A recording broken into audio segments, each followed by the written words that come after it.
کل میں نے اشارہ کر دیا تھا کہ قرآن حکیم میں سورۃ البلد کے بعد چار جو سورتیں ہیں ان کو ایک مشترک عنوان ان کے لیے میں نے تجویز کیا ہے، چہار سورہ نور و ظلمت۔ ان چار سورتوں کے شروع میں قسمیں ہیں، چنانچہ پہلی سورت میں قسموں کا حصہ بہت بڑا ہے، جیسے ہم نے پہلے دیکھا تھا سورہ تکویر میں اذا الشمس کورت سے چل کر 13 آیتیں چلی تھی، اور اس کے بعد ایک آیت آئی تھی جس پر کہ ان سب چیزوں کو جا کر پھر مرکوز کیا گیا، علمت نفس ما احضرت۔ لیکن سورہ انفطار میں صرف 4 آیتوں کے بعد وہ مضمون آیا اور زیادہ کھل گیا۔ وہی ترتیب یہاں ہے۔ اس میں یہ دیکھیے کہ 8 آیتیں آئیں گی کہ جس میں قسمیں ہیں، اور 2 آیتوں میں پھر جواب القسم ہے، کس بات پر قسم کھائی گئی ہے، اور وہ بڑا مرکزی مضمون ہے، بنیادی مضمون ہے۔ اگلی صورت میں سورۃ اللیل میں قسموں والا حصہ کم ہو جائے گا اور وہ بنیادی مرکزی مضمون مزید کھلے گا۔ پھر اس میں سے جو ایک پہلو ہے اس مضمون کا وہ پھر اپنے نقطۂ عروج کو پہنچے گا سورۃ الضحیٰ میں۔ اس طرح تدریجاً یہ مضمون آگے بڑھ کر مکمل ہو رہا ہے۔ والشمس وضحاها، قسم ہے سورج کی اور اس کی دھوپ کی۔ والقمر اذا تلاها، اور قسم ہے چاند کی جبکہ وہ اس کے پیچھے آتا ہے۔ تلاہا، تلا یتلو، پیچھے آنا، فالو کرنا۔ قرآن مجید کی تلاوت کا لفظ بھی اسی لیے، پڑھنے کے لیے تلاوت کیا ہے کہ آپ اس کے ٹیکسٹ کو فالو کر رہے ہوتے ہیں۔ بسا اوقات انگلی بھی ساتھ چلتی ہوتی ہے، جو زیادہ ماہر نہیں ہوتے ان کو دیکھا ہوگا کہ وہ کہیں ایسا نہ ہو کہ اس سطر کو چھوڑ کے ادھر آ جائے، انگلی ساتھ چلاتے ہیں۔ اور اسی سے پھر یہ کہ اس کا اس قدر معنی پیدا ہو گئے کہ قرآن مجید پڑھنے کا جو حقیقی مقصد ہے اسے فالو کرنا ہے، اس پر عمل کرنا ہے، اس کا اتباع کرنا ہے۔ اس اعتبار سے بہترین لفظ جو ہے وہ اختیار کیا گیا، لیکن لغوی معنی اس کے کیا، کسی کے پیچھے آنا۔ تو قسم ہے سورج کی اور اس کے دھوپ چڑھنے کی، اور قسم ہے چاند کی جبکہ اس کے پیچھے آتا ہے۔ والنہار اذا جلاھا، اور قسم ہے دن کی جبکہ وہ اس کو روشن کر دیتا ہے۔ اگرچہ شکل تو یہ ہے کہ سورج سے دن روشن ہوتا ہے، لیکن یہاں اس میں بہت لطیف نقطہ پیدا کیا ہے کہ دن ہوتا ہے تو ہمیں سورج نظر آتا ہے، تو گویا کہ دن نے سورج کو نمایاں کیا ہے، اس لیے کہ آگے اس کا ہم بدن آ رہا ہے واللیل اذا یغشاھا، اور قسم ہے رات کی جبکہ وہ اس کو یعنی سورج کو ڈھانپ لیتی ہے۔ سورج کو رات نے ڈھانپ لیا، دن نے گویا کہ اس کو نمایاں کر دیا۔ والسماء وما بناھا، اب دیکھیے جوڑے جوڑے آ رہے ہیں یہ، سورج اور چاند، دن اور رات۔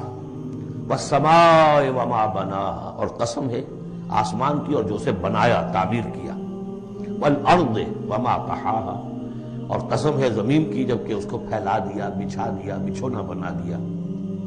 ونفس وما سواھا، اور قسم ہے نفس انسانی کی اور جو اس کو بنایا اور درست کیا، اس کو نک سک سے درست کیا، اس کا تسویہ کیا، اس کو سنوارا۔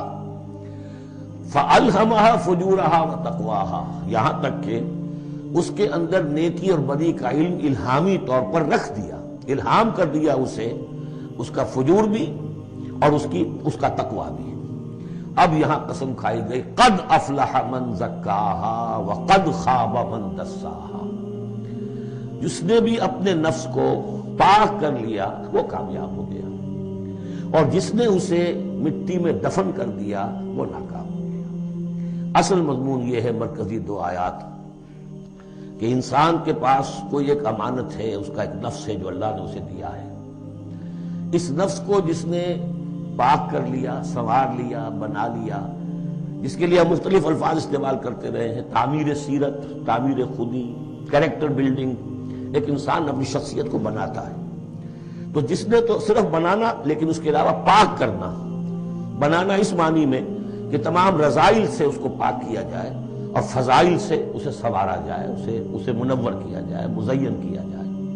تو جس نے اپنے نفس کو پاک کر لیا، مزین کر لیا، فضائل سے مرصع کر لیا، مسجع کر لیا، وہ کامیاب ہو گیا۔ خواہ یہاں پر اس کے پاس جائیداد نہ بنی ہو، دولت اس کے پاس جمع نہ ہوئی ہو، دنیا والے اس کو جانتے بھی نہ ہو، وہ غیر معروف آدمی ہو، کچھ بھی ہو، یعنی ایک معیار ہے کامیابی ناکامی کا جو ہم لوگوں کے سامنے رہتا ہے۔ کامیاب کون ہے؟ زیادہ پیسے والا، زیادہ دولت والا، تو زیادہ پروفیشن میں شائن کر گیا، بزنس میں آگے نکل گیا، کسی بھی اعتبار سے. لیکن اس میں ذرا قد افلح من زکاہا، اصل میں کامیابی اور فلاح تو اس کی ہے. اور یہ فلاح کے لفظ پر ہم غور کر چکے ہیں سورہ مومنون کے شروع میں، کہ یہی جو انسان کی اندرونی شخصیت ہے، انا یا خودی جسے ہم کہتے ہیں سیلف، جس کو کہ پروفائڈ نے سیلف قرار دیا ہے، اس سیلف کو اپنی اڈ اور لیبیڈو کے تسلط سے آزاد کرانا اور پھر اس کو بلڈ کرنا، اس کو ڈیولپ کرنا، تعمیر خودی، یہی علامہ اقبال کا فلسفہ ہے. تو یہ ایسے ہی ہے کہ جیسے کہیں خزانہ تھا، آپ نے کھود کر اس میں سے خزانہ نکالا. تو یہ ہمارا سیلف جو ہے، ہماری خودی جو ہے، یہ بھی در حقیقت ہمارے اس حیوانی وجود کے اندر دفن ہے.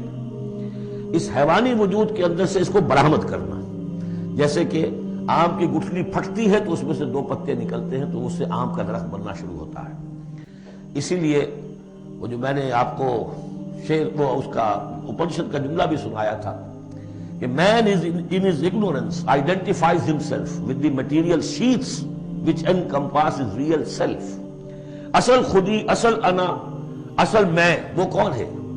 یہ میرا وجود ہے، یہ میرا جسم ہے، یہ میرے ہاتھ ہے، یہ میرے پاؤں ہیں. لیکن میرا میں ایک پوزیسو موڈ میں ایک پروناؤن آیا ہے، تو جو پوزیس کر رہا ہے جسم کو کون ہے؟ وہ ایک اس کی اندرونی لطیف شخصیت ہے. اسے انا سے، خودی سے، سیلف سے تعبیر کرتے ہیں. اور در حقیقت وہ عبارت ہے اس روح سے کہ جو اللہ تعالیٰ نے پھونکی ہے اس میں، وَنَفَخْتُ فِيهِ مِن رُوحِي. تو اس مٹی کے ڈھیر میں اس روح کو ڈالا گیا ہے. اس کو برآمد کرنا اور اس کو بنانا اور سنوارنا، یہ ہے اصل کام انسان کا. جو اس میں کامیاب ہو گیا وہ کامیاب ہو گیا. اور دسا یدسو ہم پڑھ چکے ہیں کہ جب کسی شخص کے ہاں اس زمانے میں، اس معاشرے میں کوئی خوشخبری آتی تھی کہ بچی پیدا ہو گئی ہے، تو ایک تو منہ چھپاتا پھرتا تھا وہ کہ بیٹی ہو گئی، میں بیٹی کا باپ شمار ہوں گا، اور سوچتا رہتا تھا کہ اسے میں اپنے پاس رکھوں، ام یدسھا فی التراب، یا اسے جا کے میں مٹی میں دباؤں. تو دسا یدسو، دبا دینا. تو یہ ہے کہ جس نے اپنی اس خودی کو اسی حیوانی وجود میں دبا دیا، ختم کر دیا، قد خاب من دساہا، وہ ناکام ہو گیا. اب اس حقیقت پر ایک تو میں نے آپ کو نوٹ کرایا تھا کل کہ سورۃ الاعلیٰ پڑھتے ہوئے میں نے کہا تھا کہ بعض مضامین جو ہیں جو ان سورتوں میں آ رہے ہیں وہ سورۃ الاعلیٰ میں ان کی اصل جڑ پڑ چکی ہے.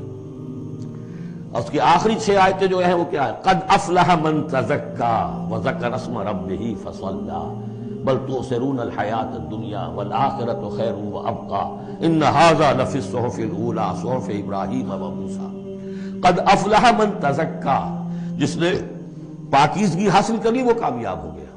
یہاں اسے مزید کھولا کہ اس کا برعکس کیا ہے؟ قد افلح من زکاہا وقد خاب من دساہا. اس پر گواہیاں لائی گئی ہیں کہ جیسے تمہیں پوری اس کائنات میں تضادات نظر آتے ہیں، رات ہے، دن بھی ہے، آسمان ہے بلند، زمین ہے پست، بالکل اسی طریقے سے انسان کا معاملہ بھی یہ ہے کہ اگرچہ ویسے تو شکل و صورت میں سب تقریباً ایک جیسے انسان ہیں، ہیومن بینگز ہیں، لیکن 2 مختلف قسم کے راستوں پر یہ چل رہے ہیں. ایک راستہ وہ ہے کہ یہی حیوانی نفسانی خواہشات اور اسی کے اندر پوری زندگی جو ہے گزار دی اور اپنے اس اصل روح ربانی کو، اپنی اصل امانت الہیہ کو دبا دیا، گویا کہ چلتے پھرتی قبر بن گئے. اس کے لیے حیوان انسان چل رہا ہے، لیکن وہ انسان جو ہے وہ روحانی وجود اس کا وہ اس کے اندر دفن ہو چکا ہے. تو قد خاب من دساہا قد افلح من زکاہا. اس پر یہ ساری قسمیں کھائی گئیں. سورج ہے تو اس کے ساتھ چاند ہے، دن ہے تو اس کے ساتھ رات ہے، اسی طریقے سے آسمان ہے تو اس کے ساتھ زمین ہے. اور یہ جو نفس انسانی ہے اسے اللہ نے بڑا سنوارا ہے، بنایا ہے. اس نفس کے اندر بھی ایک ودیت کر دیا ہے نیکی اور بدی کا شعور. یہاں لفظ روح نہیں آیا، نوٹ کر لیجئے اسے، وَنَفْسٍ وَمَا سَوَّاهَا. یعنی جو یہ نفس انسانی ہے اس کے اندر بھی ایوولوشن ہوئی ہے. یہ نفس جو ہے اڈ یا لیبیڈو، یہ گدھے میں بھی ہے، کتے میں بھی ہے، گھوڑے میں بھی ہے، چمپینزی میں بھی ہے، لیکن یہ سارا نفس کا بھی تو ایوولوشن ہوا ہے. اس ایوولوشن کا جو مرتبہ آیا ہے انسان میں آ کر وہ یہ ہے کہ انسان میں اس کے اندر ایک حس پیدا ہو گئی ہے، مورل سینس، کہ کچھ چیزوں کو وہ سمجھتا ہے کہ یہ بری ہیں، کچھ چیزیں اچھی ہیں. اور یہ اتنا یونیورسل کانسیپٹ ہے کہ جس کو یوں سمجھیے جس معاشرے میں جائیے سچ بولنا اچھا ہے، جھوٹ بولنا برا ہے. یہ کبھی ایسا نہیں ہوا کسی نے کہا ہو کہ جھوٹ بولنا اچھا، سچ بولنا برا ہے. وعدہ کر کے پورا کرنا اچھا ہے، وعدہ خلافی کرنا برا ہے۔ جو شخص وعدہ خلافی کر رہا ہوتا ہے وہ بھی جانتا ہے کہ میں برا کام کر رہا ہوں، میرا اس کا ضمیر اس وقت اس کو ملامت کر رہا ہوتا ہے، جس کی قسم کھائی گئی ہے۔ لا اقسم بیوم القیامہ ولا اقسم بالنفس اللوامہ، یہ تمہارے اپنے اندر جو ہے مائی کانشنس از پنچنگ می بھائی، کہ تمہارے اندر ایک اخلاقی حص ہے، یہ اخلاقی حص نفس انسانی میں ودیت شدہ ہے۔ روح میں جو کچھ ہے وہ تو اور بڑی شے ہے، روح انسانی میں تو معرفت خداوندی ہے اور محبت خداوندی ہے، دونوں چیزیں روح انسانی کے اندر موجود ہیں۔ ابھی یہاں سے نفس کی بات ہو رہی ہے، جیسے عالم خلق کے تمام جو مظاہر ہیں ہم کو بیان کیا جا رہا ہے، سورج اور چاند عالم خلق کی چیزیں، عالم امر کی نہیں ہیں، رات اور دن عالم خلق کی چیزیں ہیں، آسمان اور زمین عالم خلق کی چیزیں ہیں، نفس بھی عالم خلق کی شے ہے، روح ہے عالم امر کی شے۔ تو نفس انسانی بھی نفس حیوانی سے ممتاز ہے بئی معنی کہ اس میں وہ ایک مورل سینس موجود ہے جس کی بنا پر اس کے اندر یہ شعور ہے ودیت شدہ، الہام شدہ، الہمہا، الہام کر دیا اس میں کہ کچھ چیزوں کو وہ جانتا ہے یہ خیر ہیں اور کچھ کو جانتا ہے یہ شر ہے۔ اسی لیے قرآن مجید نے کثرت سے جو لفظ استعمال کیا ہے وہ معروف اور منکر۔ معروف وہ جو جانی پہچانی شے نفس انسانی جانتی ہے کہ یہ چیز اچھی ہے، منکر وہ جس سے کہ نفس انسانی اباہ کرتا ہے یہ کیا ہے، یہ نہیں ہونا چاہیے، یہ فطرت اس کے اندر موجود ہے سرشت کے اندر۔ اب مرحلہ صرف یہ ہے کہ جب یہ بنیادی بیج تو اللہ نے تمہارے نفس میں ڈال دیا، اب اسے پروان چڑھانا تمہارا کام ہے، اسے آگے بڑھاؤ، پروان چڑھاؤ عمل صالح سے۔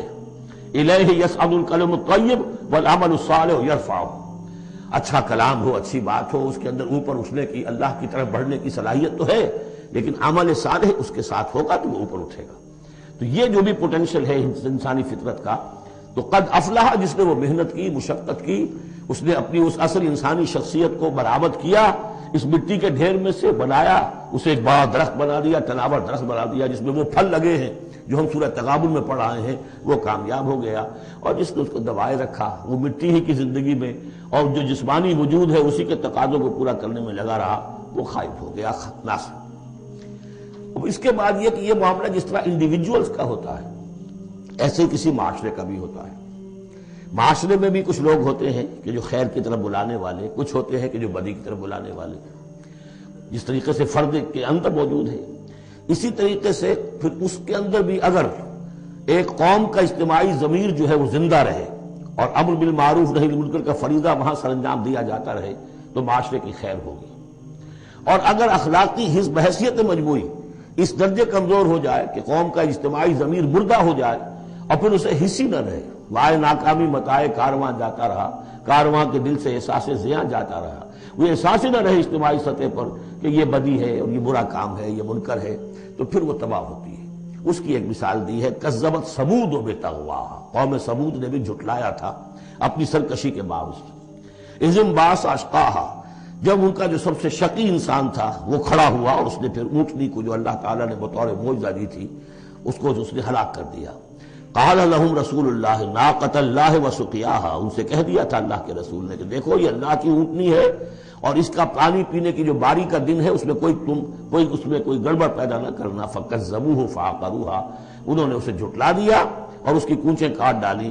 فدمدم علیہم ربہم بذنبہم، تو الٹ پڑا اللہ تعالیٰ کی طرف سے ان پر عذاب ان کے گناہ کی پاداش میں، فسواہا، اللہ نے سب کو برابر کر دیا۔ ولا یخاف عقباہا، اور اللہ تعالیٰ کو اس کا کوئی ڈر نہیں کہ اس کا کیا نتیجہ نکلے گا، اس کی مخلوق تھی اس نے ختم کر دیا اور مخلوق کو وہ لے آئے گا۔ تو انفرادی اور پھر اجتماعی، ان دونوں چیزوں کو اس صورت کے اندر جمع کر دیا گیا۔ اب یہاں سے جو مضمون شروع ہوا ہے اب دیکھیے اگلی صورت میں کھلے گا۔